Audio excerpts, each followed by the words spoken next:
Nevenka Jelen iz Šempetra s svojim zgledom dokazuje, da so lahko nadvse dragocene tudi zamisli, porojene za tekočim trakom.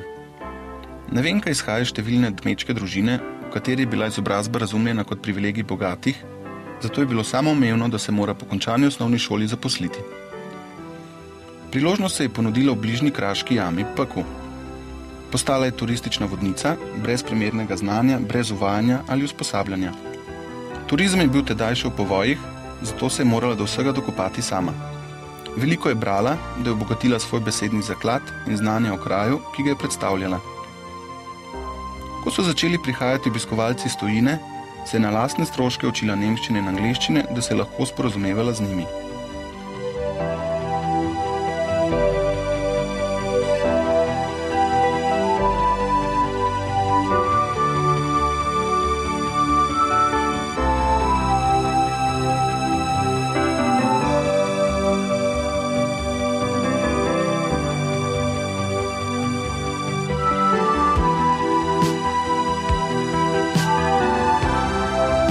Si ustvarila družino in delo v jami ni bilo več združljivo z zahtevami vsakdanjika. Zaposlila se v tovarni nogavic Polzela, kjer so jo postavili za tekoči trak. V monotonosti delovnika se je odprl čas za razmišljanje. Ideja si je sproti zapisovala v beležnico, ki jo je imela ves čas pri roki. Znova in znova se je zalotila v želji po izobraževanju, toda v hribovski vasici, kjer je doma, ni bilo nobenih možnosti.